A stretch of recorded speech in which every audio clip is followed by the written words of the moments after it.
there has to be some common sense. Yes, sir. They have the car stopped at 10th and Ranch, Michael Byler. We still don't know who pulled the trigger.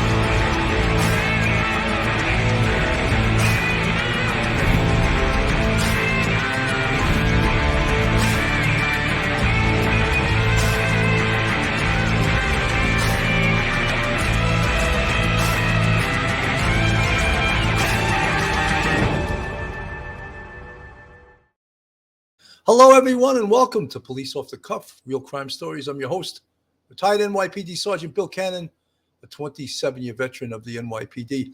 Today, we have a really interesting sort of going away from the true crime or real crime. However, this is going to be the first episode of the Law and Crime author series.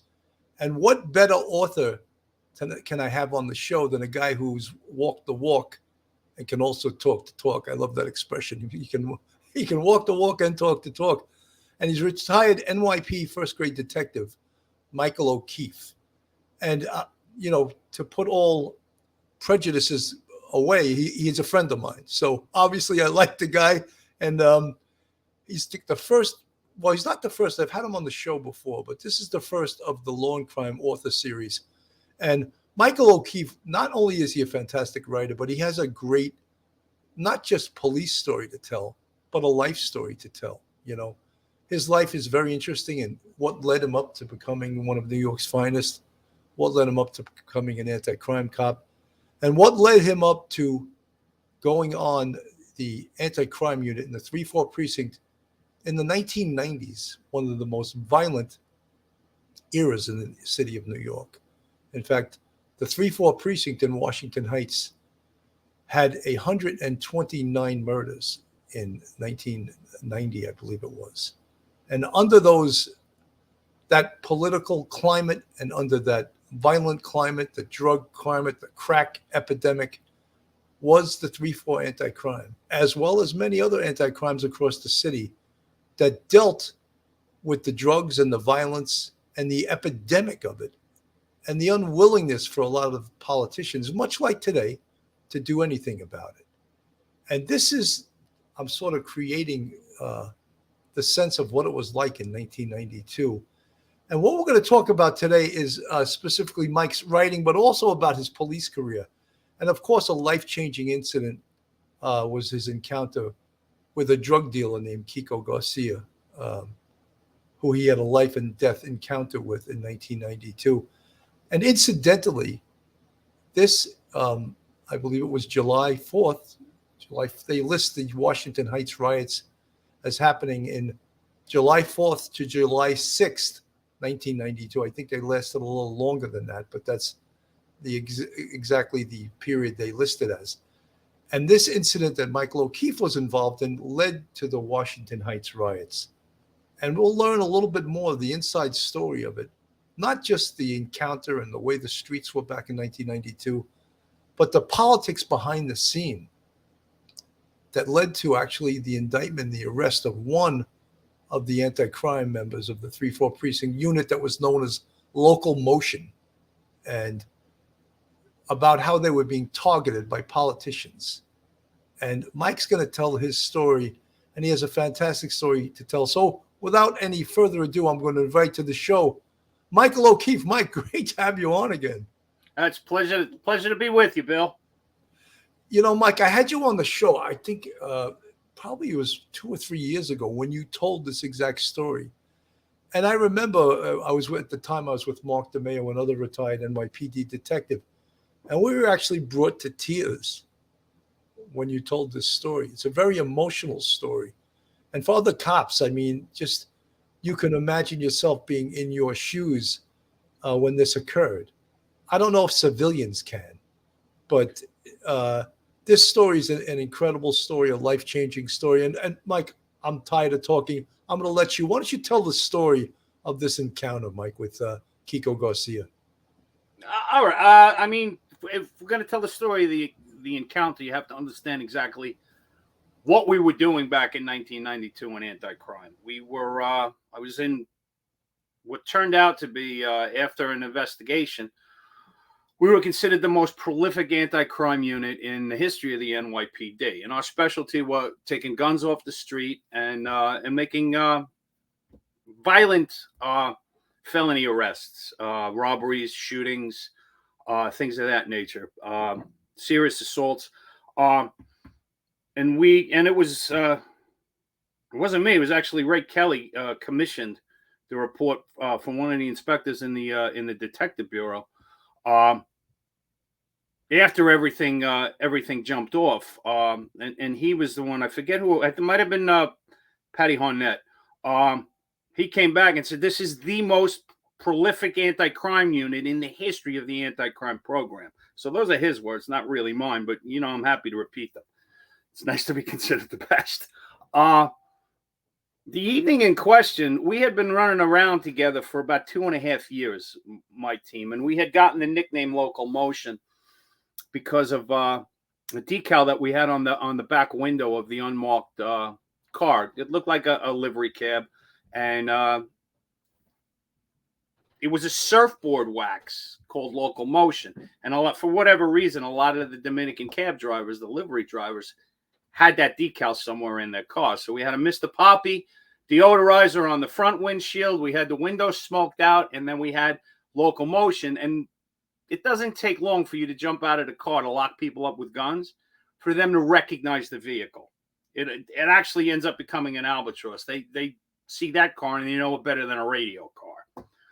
So while we were known as Local Motion, 90% of the time when we started approaching suspects on the street, one of us would approach from foot and we would use the car to try and push our quarry in a certain direction, and then we would all meet up together. And that was I love that word quarry. That's the first time I heard that in police work. Quarry, that's a hunting term. Well, it's most apropos. In the history of anti-crime in the city, most anti-crimes in their office had some form of the Hemingway quote in it from For Whom the Bell Tolls. And it's there is no hunting like the hunting of man. And anyone who has hunted armed man long enough and liked it well enough will never care for anything thereafter. And we actually had that embroidered and framed and hanging up in our anti-crime office, because that's really what you're doing. You're identifying criminals and you're hunting them. You're hunting them in the wild. And the idea is the only difference between that and the hunting of animals is these guys have guns. So it can go bad in a heartbeat. But ostensibly, on the night of July 3rd, 1992, it was, I remember it was blazing hot. It had rained, torrential rainpour somewhere in the middle of the evening. So I think it was approximately 9 o'clock, between 9 and 10 o'clock. The rains have lifted. The sun is going down. It's still blazing hot. And we were in, let's wait for that to end. Come on, pick up the phone, Janet.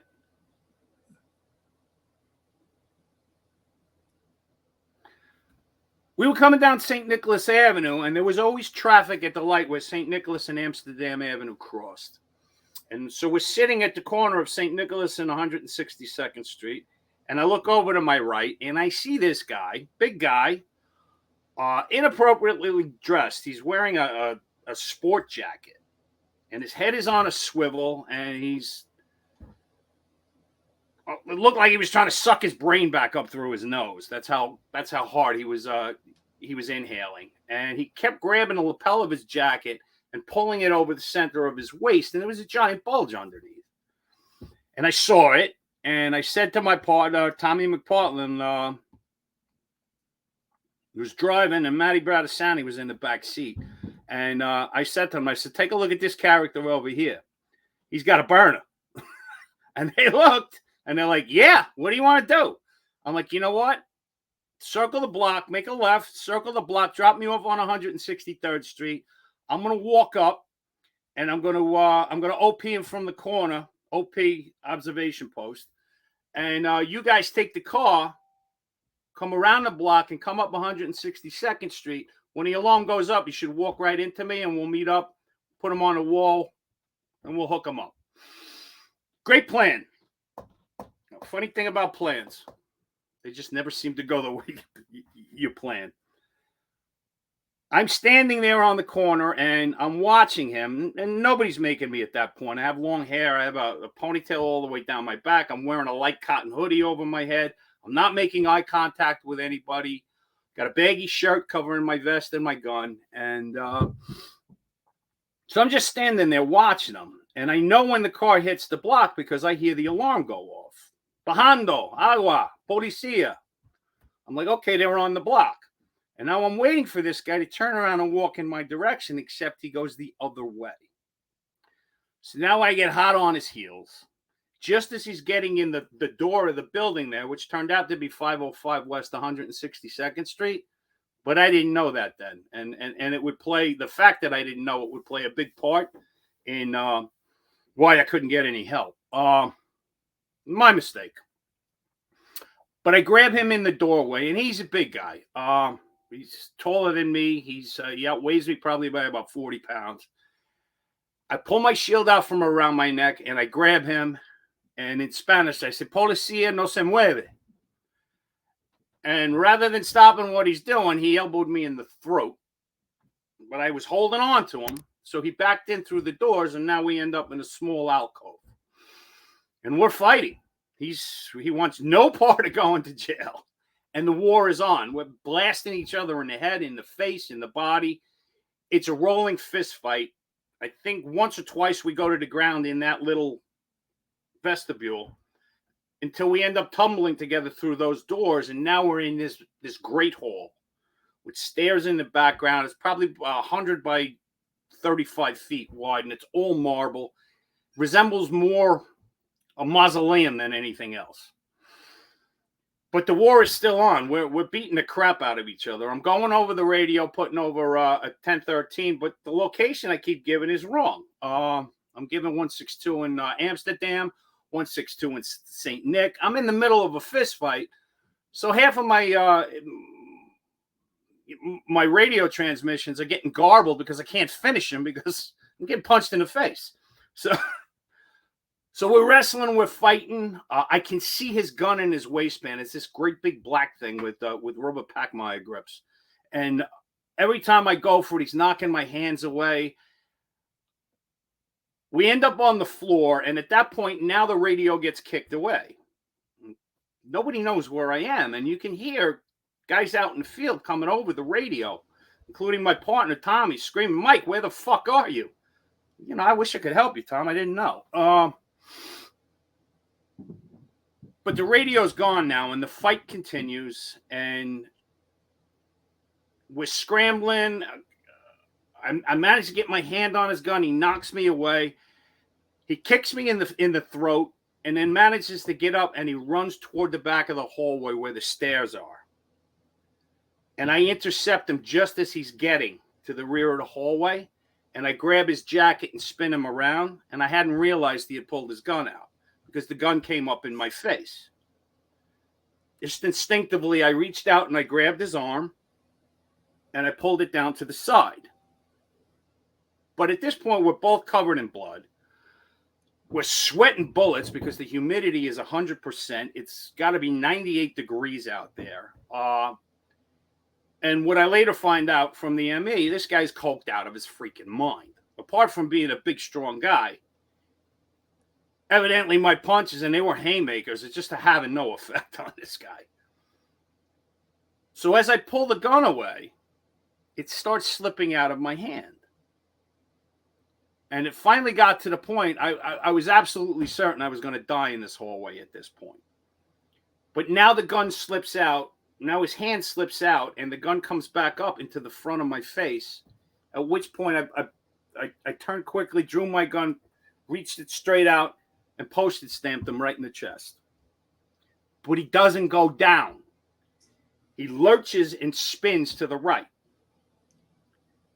I see the gun coming around his body up again in my direction. I'm like, no. And I let a second one go, and that one I think came in under his armpit and crossed his chest. And at that point, now he goes to the ground, and the gun clatters to the floor. I'm supposed to cuff him. Now keep in mind, I mean, I went through it quick, but the fact of the matter is, and I found this out later from the 911 calls, this fist fight occurred in that hallway for more than 5 minutes. If you've ever been in a fight, a hand-to-hand combat, 5 minutes is an eternity. It's forever. It will be 5 years. Yep. So now I have to cuff him because I know the procedure. He's shot. He's probably not a danger to me anymore, but he's under arrest because he tried to kill me. I'm so exhausted, I can't get his arm out from under his body. So I flip him on his back and I front cuff him. Now I got to go looking for the radio because people are flying around screaming on the radio trying to find me. I find the radio in the hallway. I go over and pick it up. I'm sorry. Before I do that, I see his gun a couple of feet away from where his hand had been, where he had fell. I picked that up and I put it in my waistband because you don't secure guns. Even in a hallway where nobody else is, anyone could run down, snatch it, and be gone. Well, Mike, what was the old saying above 96th Street? A gun never hits the ground. Because someone's right there to catch it. Yeah, they only bounce once. That's right. So, then they catch it. So I secured his gun. And then I ran and I grabbed the radio. And now I'm trying to put my location over, but I still don't know it. So now I got to walk out to the front of the building and hold the door open with my foot so it doesn't lock on me and look up to get the address. And then I put over. I'm in the hallway of 505 West 162. I got to perk down. That's it. That's all I can get out because I am exhausted. Nothing else is coming out. The first uniforms that show up are Billy Nolan and Johnny D'Alessandro. Now, I know you know Johnny. Johnny was a first grader. Ended up being a first grader in a 3-4 squad. Was a terrific cop. The two of them were terrific cops and terrific detectives. At the time, they were obviously uniformed cops. And now they're the first ones into the hallway. And they find me, and they see me evidently in a state standing over Garcia. And they start trying to peel my clothes off. I'm like, what are you doing? They're like, where are you shot? Where are you shot? Where are you shot? I'm like, oh, I'm not shot. He's shot. So and I have now at this point, I have his gun in my hand. And they're like, put your gun away. I'm like, no, this is his. You take it. I give them the gun, and now everybody starts showing up in the hallway. These guys are veteran cops, and they're like, you know what? Let's get him the hell out of here. So they grab me, they throw me in the back of their RMP, and they take me to Columbia Press. When EMS arrives, they actually take Garcia there also. So I am maybe... You know, Mike, let me just stop you there for 1 second. Yeah. That is the stupidest thing that EMS could possibly do, because if he's clearly pronounced dead on the scene, why are you destroying the crime scene? Which is really what they're doing. And I mean, look, if there was any chance he's alive, the first thing, rule of homicide investigation is the protection of life. But clearly, if he's dead on the scene, why are you bringing him to the hospital, especially in a case like this? You know what? To this day, I do not know if he was still dead on the scene. He was definitely dying on the scene because we know later from the autopsy reports that I perforated his heart with the second shot. I don't think he could have survived that second shot. There was no way he was going to survive it, but whether or not when EMS got there, whether or not he had any life processes going on, I'm going to defer to their expertise, but they snatched him up when they took him to Columbia. Well, you know, Mike, I'm just saying because I've seen them bring dead bodies to the hospital before. And again, of course, number one rule of homicide investigation is the protection of life. If the person's alive, of course, but if he's dead on the scene, what are you bringing him to the hospital for? You know? The question of whether or not he was dead on the scene actually came up later in the wrongful death lawsuit that I was ultimately acquitted of. And the corporation counsel attorney is like, what do you mean you don't know? I said, I don't know. What do you want me to tell you? I didn't take his pulse. I had a security evidence and I had to get him cuffed. I said, beyond that, the medical people took care of it. You know, Mike, I just want to read something from the New York Times because, of course, what this incident led to, which was the Washington Heights riots. Right. And there you have a picture on the scene of Mayor David Dinkins, and of course some of the other the riots. But the only thing Jose Kiko Garcia and Officer Michael O'Keefe had in common was the sweltering, buzzing sidewalks of Washington Heights, a world where drug-fueled lawlessness too often seems to touch the lives of good and bad alike. Mr. Garcia, an illegal alien who came to this country 4 years ago to be with his family, this is, of course, written in, I would imagine, 1996, he apparently eked out a living peddling clothing on the street. Now, that's absolute bullshit. You know, he never peddled clothing on the street. He was a drug dealer. Clothing is a new euphemism for cocaine. Well, you know something, and this is the reason I'm reading this is because this kind of misinformation was what led to the riots. Let me read a little bit more here. He peddled clothing on the street, returning at night to a cramped one-bedroom apartment he shared with his mother, two sisters, and a niece. Friends and relatives said he was a timid, big kid who loved to eat, watch television, have a beer or two with his friends, who also seemed to be on the stoops that lined West 162nd Street near St. Nicholas Avenue. He was once arrested there after police officers said they saw him sell a packet of cocaine. Oh, so he's not selling clothing. Officer O'Keefe knew 162nd Street. He was an aggressive, plainclothes officer who prowled the streets in a tinted windowed sedan, leaping out to corral the crack dealers who flourished in the area. He also coached Little League baseball, and at the night he would go home to his mother in Queens. Some young men on the street said he harassed and hit them without provocation, while one former drug dealer says the officer shook him down for drugs and money. The peddler and the police officer had one more thing in common: several hotly contested minutes July 3rd in the lobby of 505 West 162nd Street.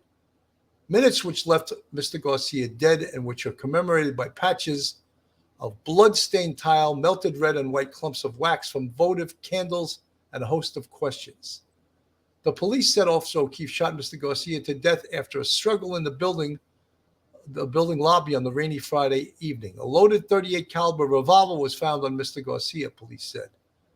But family and people who say they saw the incident say that Mr. Garcia was unarmed, that he was assaulted without provocation by Officer O'Keefe, and that he was not resisting when he was shot. The paths of the two lives that intersected in Washington Heights that evening were as disparate as the perceptions and attitudes held by the guardians and the guarded. While the violent borders of Upper Manhattan's 3-4 precinct, the city's perennial leader in homicides, aggressive lawmen like Officer O'Keefe are seen by their fellow officers as no-nonsense role models. Theirs is a world of wary glances at doorways, rooftops littered with butane lighters and spent 9mm shell casings. As officers approach suspects, the memory of a colleague slain 4 years ago by a drug deal lingers in their minds and guides their actions. Some residents of the predominantly Dominican neighborhood see the shooting of Mr. Garcia as another example of abuses they suffer at the hands of a police force willing to bend the rules in the war on drugs. Some residents say were often stopped and questioned as they walked down the street, their only offense being their nationality. So, Mike, I mean, obviously, this type of reporting, and there was lots of it, and worse than this, is what led to the Washington Heights riots. Misinformation. The information out there that this was a pure execution, that the gun was planted, all of these things were suggested by a complicit press and also not challenged by the political forces in New York City. And this, in my little short dissertation, is what led to the Washington Heights riots. What is your feelings about this? Well, there was actually one person did come to my defense from the police department. At the time, he was the first step, Ray Kelly. And he said, by all accounts, this looks like a justified shooting. We have an aggressive young police officer, highly decorated, with a lot of gun arrests, locking up a wanted felon who had a gun. And it was related, I forget who told me, but it was related, somebody in the commissioner's office related to me that Dinkins' office called and told Kelly to shut up. All further statements were coming from the mayor's office. So that was the last time that anybody from the department had anything nice to say about me. They pretty much cut me loose and said, "Good luck, young man." Mike, can I just interrupt you for 1 second? Sure. I know there was people that had your back because Manhattan North Narcotics had a case on Kiko Garcia. Yes. And they found a video with him holding like 2 kilos of cocaine. When Dinkins went to visit his family in a attempted, handing them an oak leaf, they said to him, "There's no way that was his gun. Here's his guns." And they handed over like 8 or 10 guns to the man. And I was like, it proves everything the police department's saying. He's a young thug. Yeah. And they have video of himself with drugs. They had a Manhattan North Narcotics, had numerous buys into him. But and then go ahead. But the thing about narcotics, because I got a phone call from one of the guys on the case. He's since passed away, God rest his soul. Mickey Henry. I knew Mickey. We had actually dated. He married one of the sisters. I dated one of the other ones, so we knew each other, and we knew each other from court and whatnot. But Mickey arranges to get in touch with me, and he says, "Listen, well, we're sitting on videotaped evidence from a search warrant of this guy bouncing ounces of cocaine in the air. We have numerous buys. We have all of this information." They're like, "But we were told to sit on it." I'm like, "All right." I referred them to the 3-4 squad. Go see Jerry Giorgio. Reach out to him. And all of this occurred not through the department. It went directly from narcotics to the 3-4 squad and then brought to the district attorney. And all of this ended up in the grand jury. Now, I don't know if I'm even allowed to talk about it because technically the grand jury is supposed to be secret information. But this is some of the overwhelming evidence that ultimately led the grand jury to acquit me unanimously. Another element of the grand jury, a confidential informant was testifying, and he was asked the question, "Do you know of Garcia to carry a gun?" And the guy laughed. He goes, "When didn't he have a gun?" So the idea that he was a clothing merchant is a little ridiculous. He was an enforcer for the drug crew from 162nd Street, where at the time, in 1992, you could roll up and buy a kilo of cocaine on the street and barely tap your brakes. If you had $17,500, you got a kilo and you were on your way. This was not a small-time drug dealer. This was a big, bad man. So. Mike, it's one of the things that I think to our audience, of course, I know this story because I've read your books. And I've also knew the story from, at the time, I was a sergeant in the 2-4 precinct in a 2-4 anti-crime. Another real scary thing was that there was some witnesses in the building where the shooting occurred that testified at the grand jury that they saw you execute Kiko Garcia and plant a gun on him. And they had testified at the grand jury of this. And thank God, good investigation refuted and proved that they lied. And, of course, anyone that raises their right hand and lies to a grand jury is usually arrested for perjury. However, this was not going to be the case. You want to speak upon that? Yeah, there were actually 2 witnesses, and they were cousins, and they were actually, it was discovered that they were employees of the drug cartel that Garcia worked for. So they were all in cahoots. There was nobody else in that hallway but the 2 of us. Spent enough time rolling around on the floor with him. There wasn't a soul in that hallway but us. And where they claimed to be when they went in first to talk to the district attorney, before being under oath, up on the stairwell, was later proven by Garcia, the Garcia family's own attorney, Dr. Michael Bodden, who set the whole place up with lasers to try and prove line of sight. He himself disproved that where they claimed to have been, and they weren't there, they would have had no view of where the thing occurred in the first place. But ultimately, only one of the women ultimately testified. It was I believe Juana Madera. And she was so factually incorrect. It was embarrassing. When everything was over, it turns out there was a confidential informant. She wasn't even in Washington Heights. She was at a birthday party in Brooklyn, and this confidential informant brought up videotaped evidence of her dancing at this party in Brooklyn. Now, Jerry Giorgio, on behalf of the district attorney's office, said, hey, listen, here's the deal. If you want, they'll indict her for perjury, and but we're going to have to expose this guy, and it's not going to be good for him. It'll be dangerous. I'm like, listen, I love the guy. Give him a kiss for me. I don't care if she goes to jail. I just want her deported. She doesn't belong in this country. He's like, all right, I'll tell the DA. I don't believe she was ever deported, but I was okay with her not being arrested, just because you don't, when somebody comes out because they see an injustice and they bring evidence and testify, you don't want that person put in danger. It's not that important. No, absolutely not. I mean, it was a good thing you protected him. The other thing, Mike, is that this incident, of course, led to the Washington Heights riots. And had our government officials stepped back and listened to the police department and the investigators and Manhattan North Narcotics, look, you can understand from this case how if the police department didn't sort of behind the scenes do what was right, you would have been the sacrificial lamb, because the politicians had no problem with sacrificing you for what they would consider the good of Washington Heights. Oh, absolutely. That particular mayor's administration didn't give a shit about the truth. It was all about getting reelected. So, and I was the lamb being led to slaughter. What's interesting is the way that I found out, because when I went home at the end of the night, talking to, at the time, the detective that caught the case was Huey Drain. He was the senior detective up in the squad.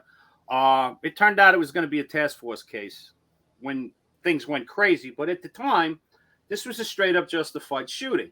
So when emergency service and street and crime scene and everybody, they took all the evidence, took the guns, it took everything they needed with respect to taking photos of me and vouchering clothing and whatnot. I think it was about 6 o'clock in the morning. And Huey goes, listen, I guess that's it. You know, we're done here. This is a bunt. Go home and get some sleep. I'm like, all right, thanks, Huey. And I went home. It's July 4th now. I'm supposed to be going that afternoon to a 4th of July party at a bunch of my friends had rented a house on the water in Seaford, and they threw a big July 4th party every year. So that's where we're going. But I get home maybe 8 o'clock in the morning. I get to my apartment in Queens, and my wife now, at the time, my fiance Janet, meets me there and says, she says, listen, get some sleep. We'll go to the party later this afternoon. I'll go do some shopping. She says, do you need anything? I'm like, yeah, they took my my cotton hoodie. It was all full of blood and ripped anyway. I need another one for anti-crime. Did you put in for the I would never need one of those again. Mike, did you put in for the department's reimbursement policy? No, I don't think they do that for plain clothes. But in any event, it was and it was a garbage $5 hooded T-shirt, basically long sleeve T-shirt. But Janet goes shopping and she ends up getting me like 3 different colors for a shirt I will never have to wear again. She comes back.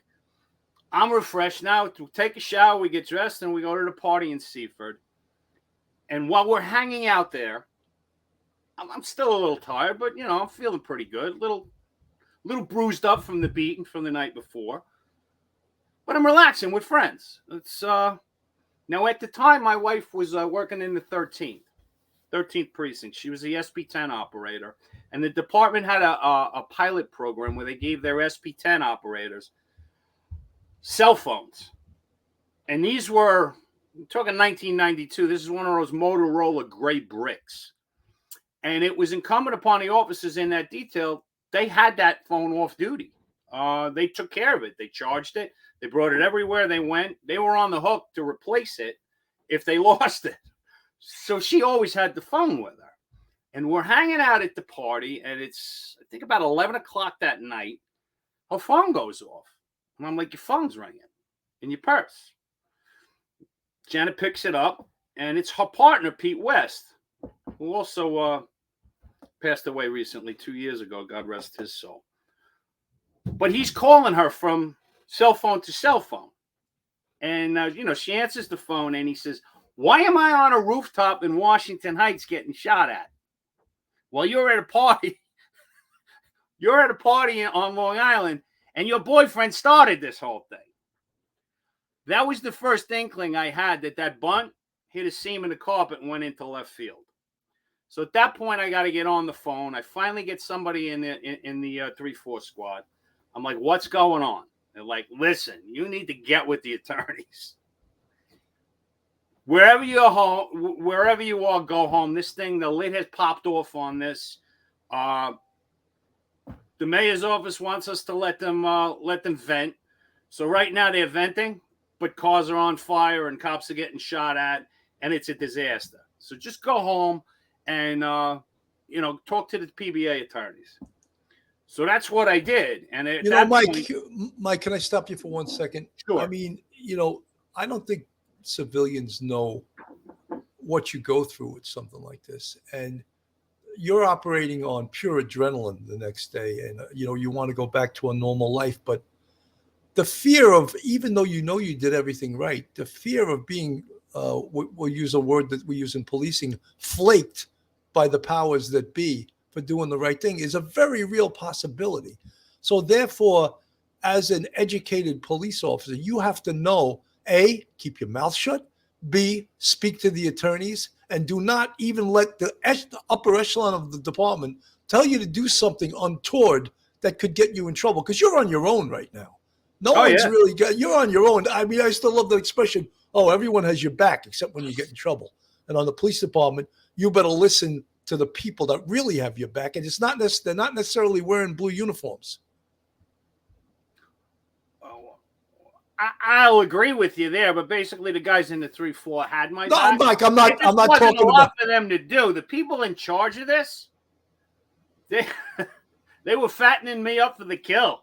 Yes, that's what I'm talking. I'm talking about the ones that have stars. Yeah. They have square bars above or clover leaves. I'm talking about them because they only care about their career and their next promotion. They will sacrifice Michael O'Keefe or Billy Cannon or anyone to move up to the next level. And that, not all of them, but there's a great deal of them that would. Yeah, we're not even the gears of the machine. We're the oil for the gears of the machine. That's how meaningless we are to the powers that be. But in any event, now, like, all right, we're done here. Let's go home. I speak to Eddie Mahoney was the trustee for Manhattan North at the time, and Eddie took great care of me through this. Treated me like a son. Calm me down. He says, we're gonna go sit down. We're gonna sit down with the attorneys in 2 days. We're gonna let this thing play out. We're gonna see where it's at. We'll be in contact with everybody we need to be in contact with. Just don't talk to anyone. They gave me the good legal advice. The next day, every single channel in New York on television, I find out that I am actually a murderer, a vicious, cold-hearted murderer and thief. The media is reporting this as if it's absolute fact. And I remember I was sitting with my brother in front of the TV, and he goes, they really want to fucking do you. I'm like, yeah, it seems so. He goes, are they going to be able to? I says, well, that depends on how well they can lie. Because none of this shit ever happened. He's like, oh, fuck. So pretty much I'm on, and I'm going to be this way for 2 months at least now. Now I'm on pins and needles. Like, Mike, let me ask you, Mike, can I interrupt you for 1 second? Was there anyone in the media early on, I'm not saying when it became so clear that you were right, was there anyone early on that was fair, that reported the truth, or were they all going out like, putting you out there like a lamb for the slaughter. Was there any one reporter, any one station that reported the truth? No, they didn't have the truth. The problem was they were very irresponsible. You had all of these TV crews now going up to the riots, and all of those thousands and thousands of people in the street, they're holding microphones out to them and letting them spew whatever they want to spew. And they're reporting it now that the talking heads are turning around and they're reporting it as if that's unmitigated fact. So basically, I'm getting slandered and defamed on every single TV, and it wasn't just New York. I later find out it's all over the country. To the point where I get a call from one of the detectives from up in the RIP in the 3-4, Larry Davis, the not so famous Larry Davis, he liked to call himself. Larry's on vacation in Italy, in Rome, and he actually calls me and says, "Dude, you're on CNN Rome." I'm like, well, that's not a good thing, Larry. So I was basically getting slandered worldwide. And I have a couple of ideas on why that was so, why the media was as accepting of this bullshit as they were. And it pretty much had everything to do with David Dinkins' dog and pony show with the Marlin Commission, where they paraded, and the biggest offender was Michael Dowd. They paraded these people who had already been caught and were going to prison or were there already and were having their sentences shortened so that they could participate in this farce. And because Michael Dowd was so bad, he made everything possible. Every horrendous allegation you could make against a police officer was instantly believed. Even though there was no credibility to the account, the media put it out there as if it was absolute fact because we're all him, right? We're all that piece of garbage. So for that reason, the media was just, they got taken advantage of. And I don't think they ever admitted that they did because I don't know that they've ever changed. No, they haven't. They're supposed to vet. They're supposed to vet information and not report it. No, there was no vetting going on. It was directly coming from people who were never there, and whatever they felt like saying went right out over the air. So, and the mayor's office was very happy to have this happen. The only thing that caused him concern or caused them concern was in a month they were going to have the Democratic National Convention in Manhattan. And this was going to be David Dinkins' big star on his shirt. It's, he's going to host the convention. And until the DNC tells him, listen, if this rioting doesn't end, we're going to go to Philadelphia. That's the point when David Dinkins told Ray Kelly, crush this, it's over. So priorities, it wasn't me. It wasn't the truth. It was. So, Mike, what you're referring to is that they let the rioters in Washington Heights vent for 3 days, 4 days, whatever the time period was, which seems like it's a technique of, without any better term, to the left, because we've seen it since then. They let rioters vent, and the police are the bad guys, and just you attack the police. That's the way you vent. We're not being attacked. We don't care about the police. And that happens to be a fact. We saw that. We've seen that recently in the 2 years of riots. We had, Well, the first time it was tried and failed was the summer before in Crown Heights. Right. And it resulted in, I think it was Yankel Rosenbaum was killed. Yes. Someone was murdered just for being Jewish in Crown Heights. Well, what started the riots was Gavin Cato. I remember that. And it was disgraceful. They left the kid. They left the kid there in the street, and they transported the driver of the car that hit him, who ran the red light and hit him, and the rabbi to the hospital for chest pains, I guess. And they let that kid lay in the street and wait for city AMS to come and get him. The reason why there was a delay between the Hatzola ambulance taking the driver and the rabbi away is that they were part of the motorcade that ended up running down Gavin Cato.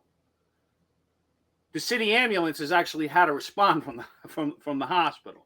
So there was a delay there. It's questionable whether or not the Gavin could have been saved if he were treated earlier.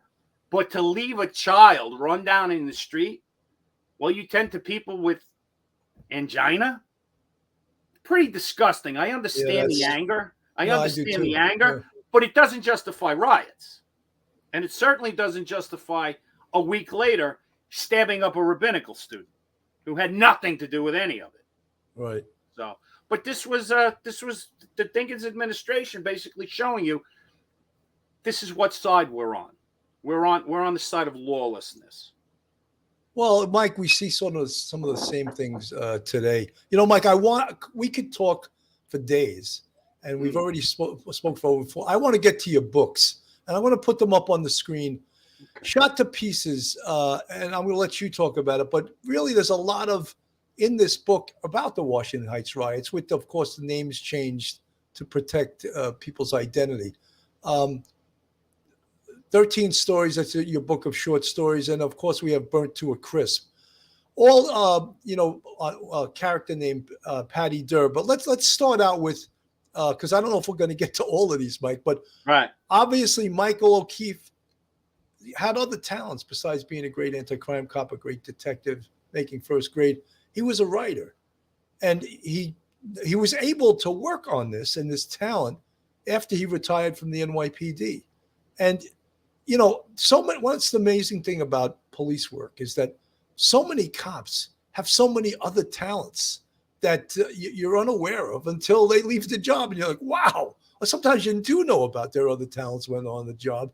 Musicians, writers, actors, dancers, great athletes, because it's a force of 35,000 at one time, over 40,000. Yeah. So the chances are you get some really, really talented people, stand-up comics, all kinds of talent on the police department. And who would have known that Michael O'Keefe could become a great writer? And that's what it is. And let's start out, Mike, and tell us a little bit about, the inspiration for Shot to Pieces. And I want anyone that's listening to this book is available on Amazon.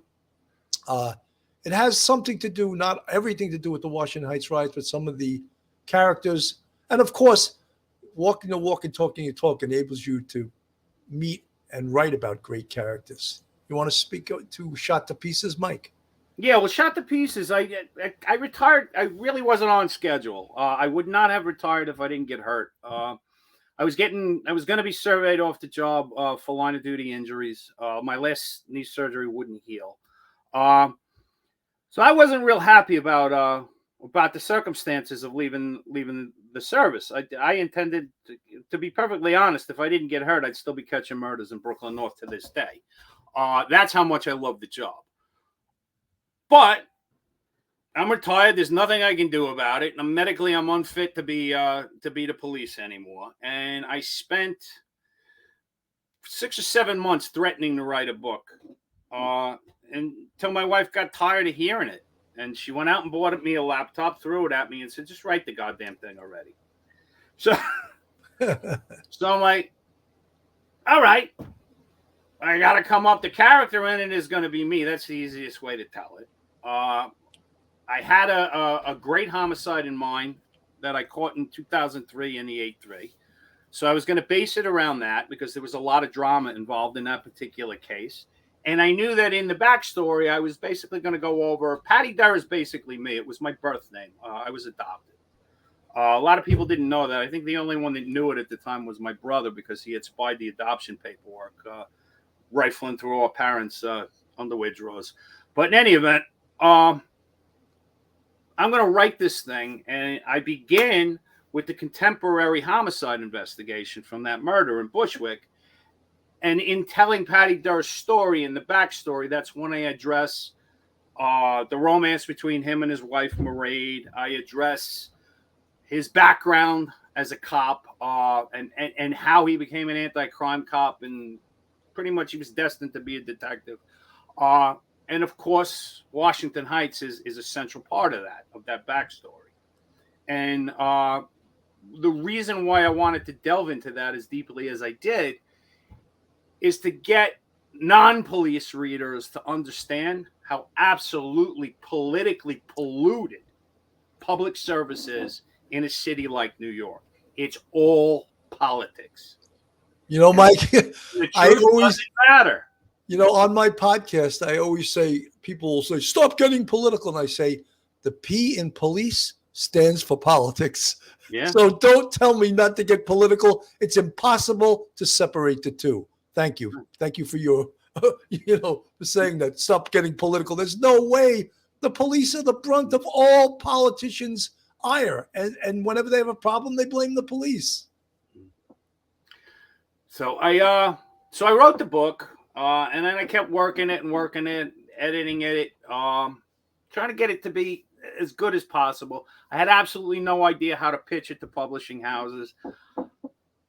I finally decided I would self-publish it, and in 2016, Shot to Pieces was born.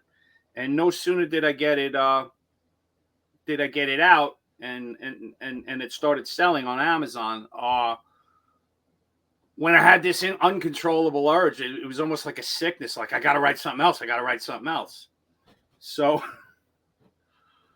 I was toying with a couple of ideas. And then at the time, I was still playing competitive baseball, over 40 baseball.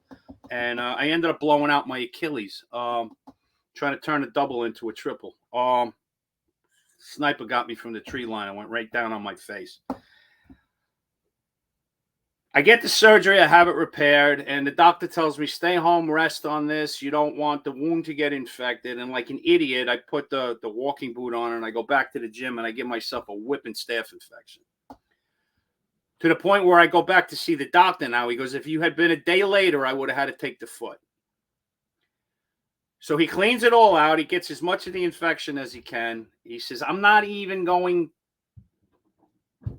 to give you an ace bandage. You're not getting a cast. You're not getting a walking boot. I'm going to put a bandage on it. You're going to go home and you're going to sit in a recliner for 3 weeks. And then you're going to come back and I'm going to see if the thing is healed. So I had the laptop and I couldn't get out of the recliner in front of, in my family room. So in 3 weeks, I wrote the first draft of A Reckoning in Brooklyn. It was basically the origin story of Patty Durr, along with a reimagining of the Pizza Connection drug case in Bushwick from the 70s. So it's pretty cool. I mean, three weeks of being confined to my couch, I got another novel out of it. And once you start writing like that, I mean, I describe it now. It's almost a sick compulsion. If I don't write every day, even if it's just to edit something, I feel unclean. I feel like I don't deserve to go to bed that night and sleep. Sort of like missing a workout in the gym. It's right. There are things that have to happen every day, and writing is one of them for me. So I'm at the point now, people are like, don't you ever get writer's block? I'm like, no, sometimes I get sleep block because I can't walk away from a story while it's happening.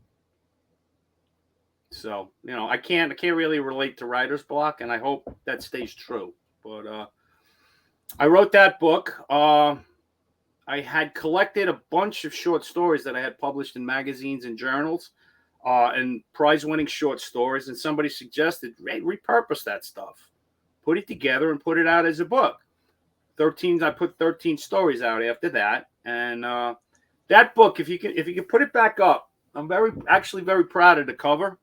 Well, I'm a little behind you, Mike. I just want to play this. This was all the right. trailer for cesspool of drugs and depravity.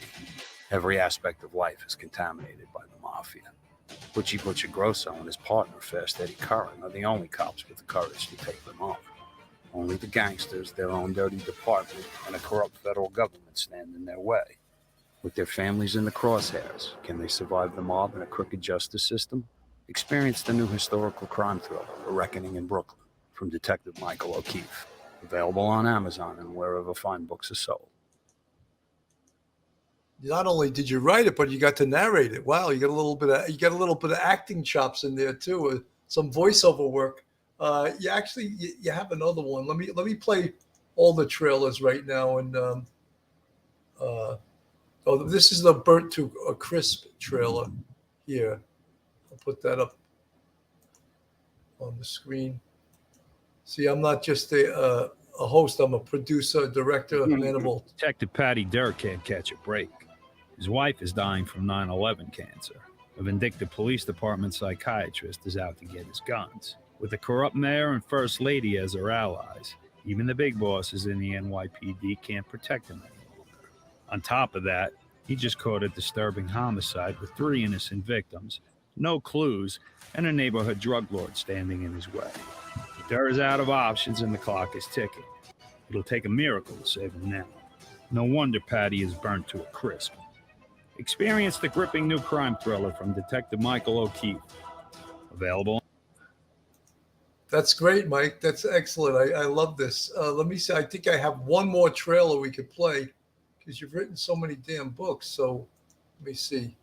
I don't know if I showed this one yet. Did I show the Shot to Pieces trailer? I don't think you got to. I didn't narrate that one. That's my wife Janet actually suggested I get the movie trailer guy to voice over. Okay, and I'll play this now. Put it up on the screen. This will all your trailers. Patty Durr is a brilliant detective and his own worst enemy. Born in turmoil, his habit for self-destruction has him walking the razor's edge between reason and madness. When Durr catches a vicious gang murder case, it'll take everything to keep his gun out of his own mouth. The mayor and the NYPD want the case to just go away, leaving Patty on his own. With the clock ticking, can Durr survive long enough to solve the case? Experience the must-read crime thriller Shot to Pieces by Detective Michael O'Keefe.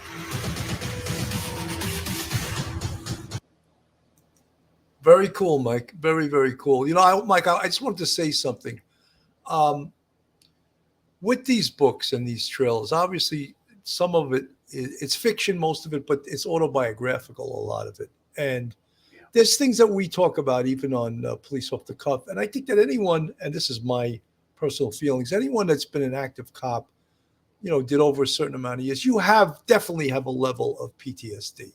I think you have these images in your head that come back to you. And I think it probably is especially true with yourself that had this horrendous incident occur in 1992. But I think I have it too. And if that's what PTSD is, having these pictures of these scenes in your head that can reoccur and come back to you when you really didn't press play, but they're coming back into your mind. Would you agree with that? Yeah, I delve very deeply into the PTSD aspect in Shot to Pieces, because in 1992, it wasn't. The police department did not deal with PTSD. And if you told them that you had it or you thought you had it, their only solution was to take your guns away. And you weren't getting the help you needed. I came to discover the hard way, the nightmares, the night terrors, which started fairly quickly. It turns out that was actually a sign of mental health. The fact that I was disturbed by having to take another human life just meant that I'm human. Because the only people who can take another human life and not be bothered by it, not be bothered by the most psychologically and emotionally repugnant act a human being can take part in, are sociopaths. That 2% of the population who have no conscience whatsoever. They get a free pass. They can kill anyone they want and never feel it again. I did not enjoy that. That was not my experience at all. As a matter of fact, when my wife and I were newlyweds, she, for whatever reason, she wanted a big 4-poster bed. Like something she always wanted from the time she was a girl. So that was our bed. And one of my nightmares, I was out of bed, grunting and screaming and sweating, and had ripped off one of the posts and was swinging it above my head like a war club, fighting an enemy who wasn't there. She had to shriek and throw a pillow at me, or I might have killed her with it. And I was in that hallway fighting it again. In that hallway, doing battle again.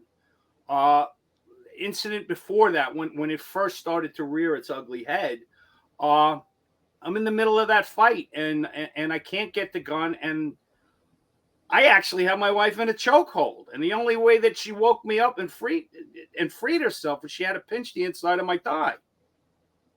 And at that point, I actually went outside the department to seek help. And the guy that I spoke to, God bless him, he was a combat Marine, and he knew exactly. Like at a second, he says, "The good news is that you're healthy. These are proper responses to psychological trauma." He goes, "The bad news is it's never fucking going away. You better get used to it." And Mike, and your poor wife has to wear a football helmet to bed. No, not anymore. Not anymore. It's obviously as time goes by, time heals all wounds is a cliche, but there's a reason things become cliches. It's because they're true. But Mike, let me ask you something. If I had to put a time frame on it, how often do you think about that incident? Nowadays, is it every day? Is it every day, every week, twice a month? Pretty much when people bring it up, people will read the book and they want to know that couldn't have happened. I'm like, oh no, it did. You should Google me. I'm worth a Google. So now I'm forced to think about it, and it's okay. I don't mind. It's I have it in its proper place now. It's not. I'm not trying to murder my wife in bed anymore, which is good. She might be trying to murder me, but we'll see. It's one of the reasons why women like these true crime stories so much. They're looking for a way to kill their husbands and get away with it. But in any event, I'm not really disturbed by it. Like I'll feel a little sick about it, but by the same token, it just doesn't have the power over me anymore because I did a lot of research and I did a lot of reading, and I understand that feeling, that repugnant feeling, and it's a matter of self-loathing after you go through something like that. Is it in fact a healthy sign? It's okay to feel bad about bad things. Doesn't mean that you're to blame. It doesn't mean that you're guilty of anything. Although that is the feeling in the back of your mind. You feel guilty because you've destroyed a member of your own species. And it's an unnatural act. And it's one of the reasons why, I mean, obviously we're inundated with murder these days. So maybe the 2% is getting a little bigger, but of sociopaths, I mean. But for the most part, if we didn't have that check psychologically in our human nature, there wouldn't be any of us left. People would be impulsively murdering each other. So the fact that it's difficult to do, that 15-pound trigger pull weighs a lot heavier when you actually have to pull it, and there's a human target in front of the gun, that's a good thing. It speaks well of humanity. Well, Mike, it's really, I think for other police officers, even civilians, folks listening to this, I think it's good that you got help. B, it was good that you recognize that you needed help. So any would-be person that does have PTSD doesn't suffer in silence, that they go and get help for it, because a lot of times you do need to speak to someone else. I've had the great suicide prevention doctor, Stephen Washkill, on numerous times. And what a great man. And I mean, anyone that would need any kind of help, and I would, give him a call. And I'm sure there's others, but he comes to mind as one of the great ones that works with the NYPD. That's Dr. Stephen Washkill. Too bad his last name is so difficult to spell. Yeah. At the time that I had to seek help, I couldn't go anywhere near the department. I'd never see a gun again. Yeah, that's sad too, and I think they've corrected that since. To a large extent, they have. They're dealing with it now. They understand that this is a matter of wellness. It's a matter of health, and it behooves them to keep their employees healthy. So they're not just well, who cares if you kill yourself as long as we don't get sued for it? Well, guess what?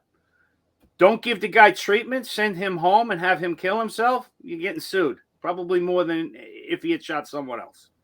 So now the department at least is taking a responsibility and a good approach, I think, to post-traumatic stress.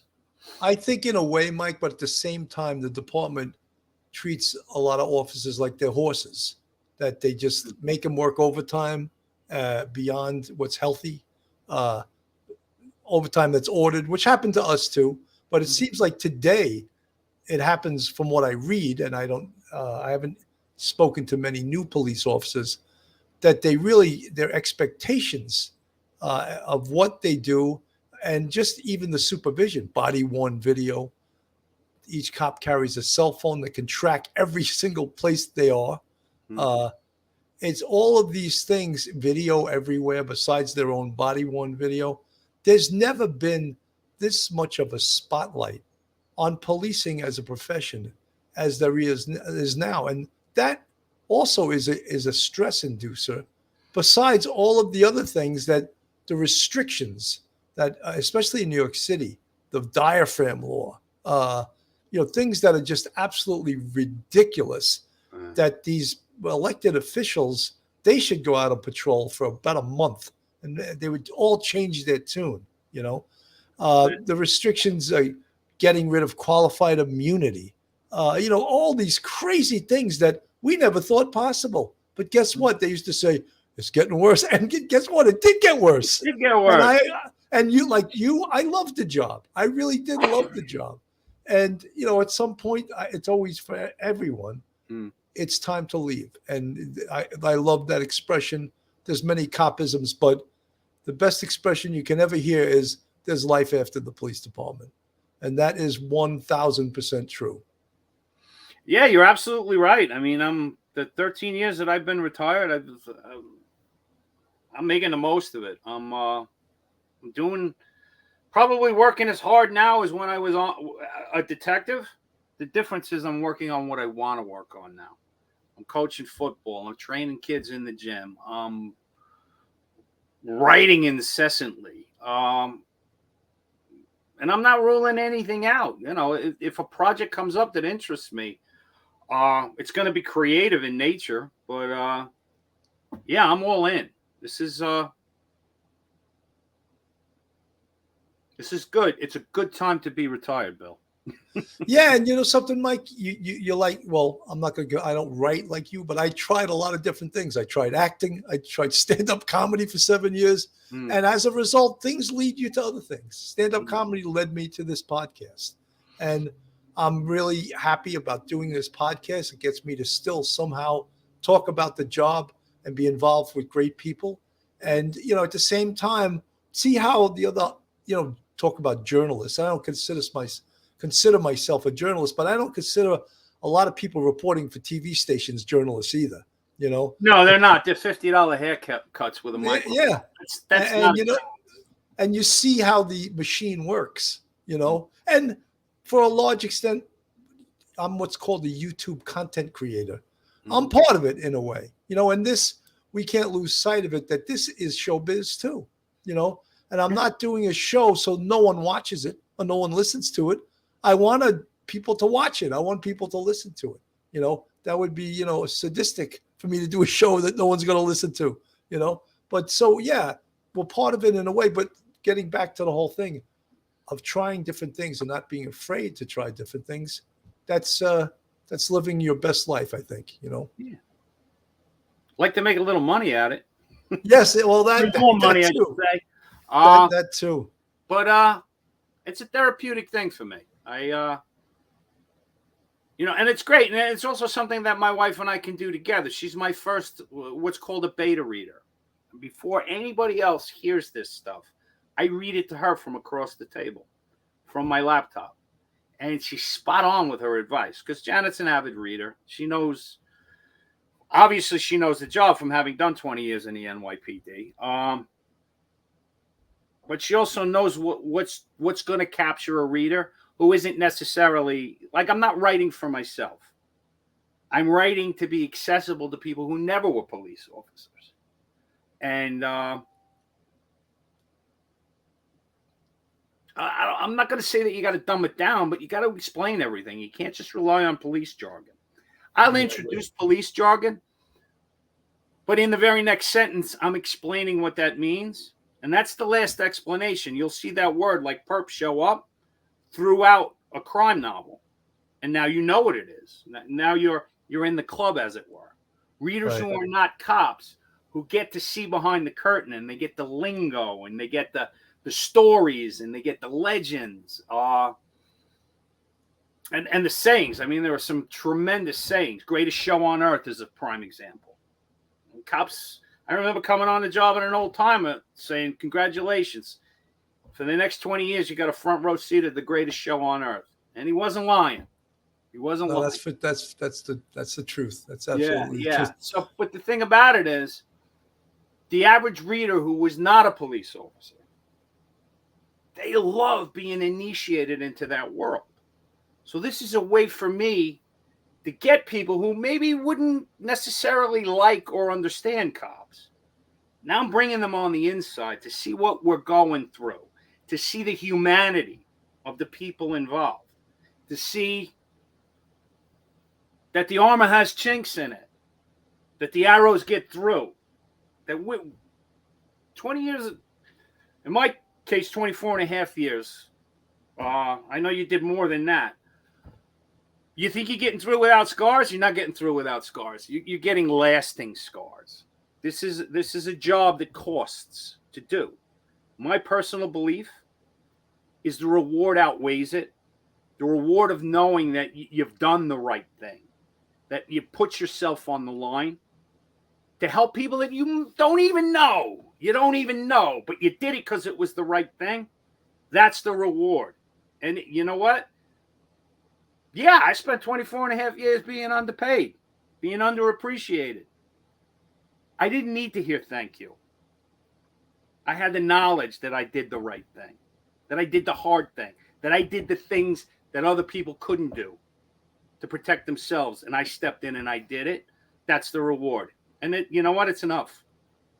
Absolutely. You know, Mike, it's been a pleasure. We're at like an hour and 12 minutes, and really, we didn't even scratch the surface. So I'm going to have you back. This is a Police Off the Cuff. It's a new show called the Law and Crime Author Series.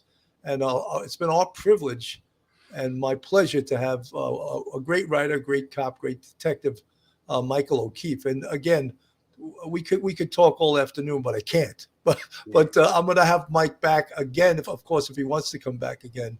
And I'm always available to you, Bill. Oh, I appreciate that, Mike. So, folks, we're going to put this out as a part of the Law and Crime Author Series. Thank you guys so much for supporting Police Off the Cuff Real Crime Stories. Mike, I'll give you the last words, and then we'll say sayonara. Put a smile on my face. Visit my Amazon page, Michael O'Keefe Author.